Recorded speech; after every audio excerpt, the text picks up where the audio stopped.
গুনগুন শব্দ করে কেন? হ্যাঁ ভাই, সবগুলি করতেছে, আপনি তো এইটা আমার সবগুলি করতেছে। এই কোনো তারের মধ্যে ডিস্টার্ব আছে ভাই? এখন শুনতেছেন?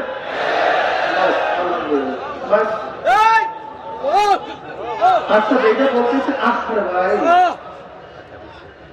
আমরা যেটা বলতেছিলাম দিনের সব দিক বোঝানো সম্ভব না। একটু দিন সম্পর্কে আলোচনা করব। যাকে আল্লাহ বুঝ দিবেন সে বুঝ পাবে, আর যাকে আল্লাহ বুঝ দিবেন না, আমি কেন গোটা নবীরা বুঝালো সে কিন্তু বুঝবে না। কেউ ঠিক না?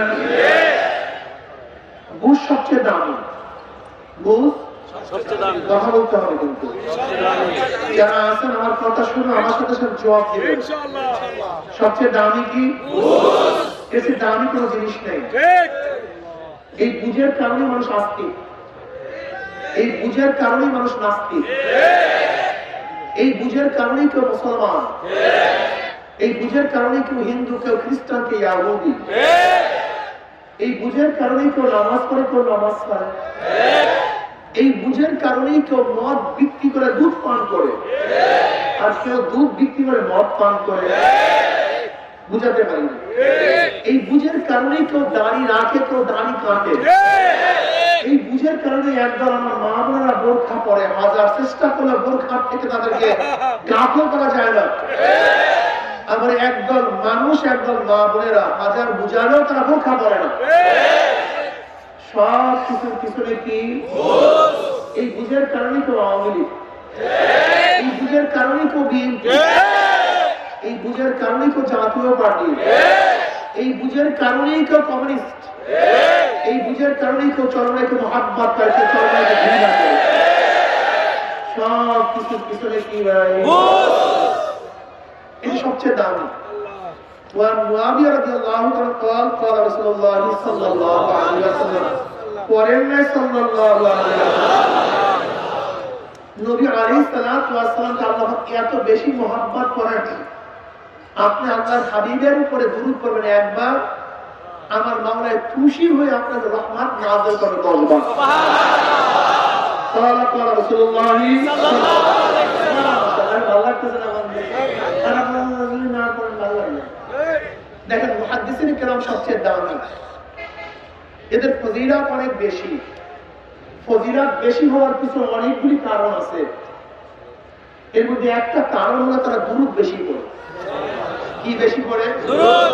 পৃষ্ঠায় পৃষ্ঠায়, লাইনে লাইনে কাওলা কাওলা রাসূলুল্লাহ সাল্লাল্লাহু আলাইহি ওয়াসাল্লাম, কাওলা কাওলা রাসূলুল্লাহ সাল্লাল্লাহু আলাইহি ওয়াসাল্লাম, অনেক বেশি দুরূদ পড়ে। এজন্য তারা দামি হয়ে গেছে।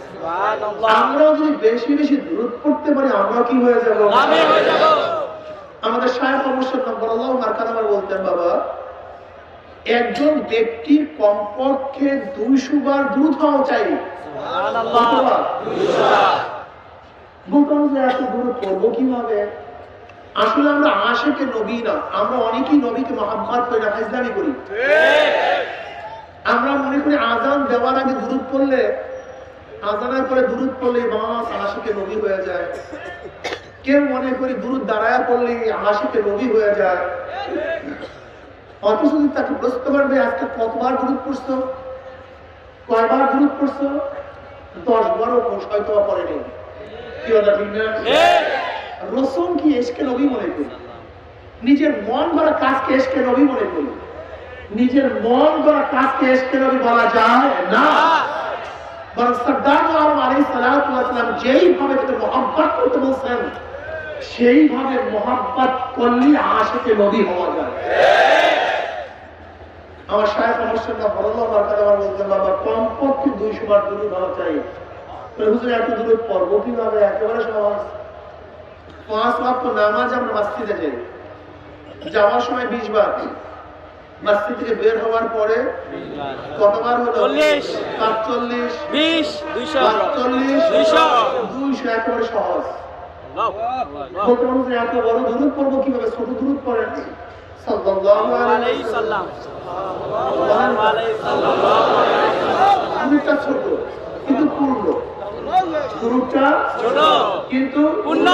নবী আলাইহিস সালাতু ওয়াস সালামের উপর আল্লাহ কি বলে সাল্লু আলাইহি ওয়া সাল্লিমু তাসলিমা সালাত এবং সালাম প্রেরণ করো সাল্লাল্লাহু আলাইহি ওয়াসাল্লামের মধ্যে সালাতও আছে সালামও আছে কি কথা ঠিক না قال رسول الله সাল্লাল্লাহু আলাইহি ওয়াসাল্লাম ما يريد الله بخير يفقهه في الدين وانما انا قاسم الله يؤتي মুসলিমের মধ্যে রওয়ায়াত আছে নবী আলাইহিস সালাতু ওয়াস সালাম ফরমান আল্লাহ পাক যাকে পছন্দ করেন যার খায়রিয়াত কামনা করেন আল্লাহ পাক রব্বুল আলামিন তাকে দ্বীনের বুঝ দান করেন সুবহানাল্লাহ কিসের বুঝ দান করেন দ্বীনের বুঝ ওয়া ইন্নামা আনা কাসিমুন সরদার দু আলম আলাইহিস সালাতু ওয়াস সালাম আমি হলাম বন্টনকারী আল্লাহ ইউতি আল্লাহ আমাকে দেয় যে ইলম যে মারিফাত যে প্রজ্ঞা আল্লাহ আমাকে দেয় আমি শুধু বন্টন করি কিন্তু কি হেদায়েত পাবে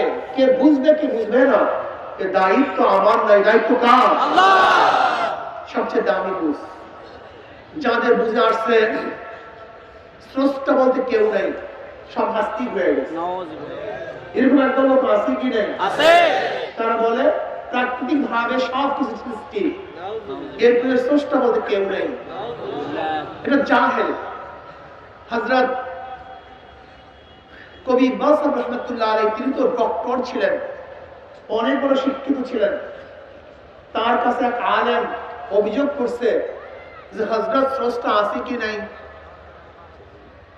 কনফিউশনের মধ্যে পড়ছে স্রষ্টা আছে কি নাই তিনি তাকে পাল্টা প্রশ্ন করছে তুমি স্রষ্টা না সৃষ্টি তুমি স্রষ্টা না সৃষ্টি এই প্রশ্ন করার সাথে সাথে সে বলছে তিনি জবাব পেয়ে গেছে আসলে আপনারা জবাব পান নাই যে যেই মানের তার জবাবও সেই মানের হবে আমরা যেই মানের আমাদের জবাবও সেই মানের মনে করতে হবে গোটা দুনিয়াকে অজুদি জিল্লি গোটা দুনিয়া কি ভাই অজুদি জিল্লি বলেন অজুদি জিল্লি বলা হয় ছায়া অস্তিত্ব কি অস্তিত্ব ছায়া অস্তিত্ব ছায়ারও কি অস্তিত্ব আছে কি নাই আছে ঘরের ছায়া গাছের ছায়া মানুষের ছায়া ছায়ার অস্তিত্ব আছে কি নাই ছায়ার অস্তিত্ব আছে কিন্তু ছায়া আর একজনের অস্তিত্ব ব্যতীত নিজের অস্তিত্ব লাভ করতে পারে না ছায়ার যদি অস্তিত্ব আছে চেয়ারের ছায়া এই বাঁশের ছায়া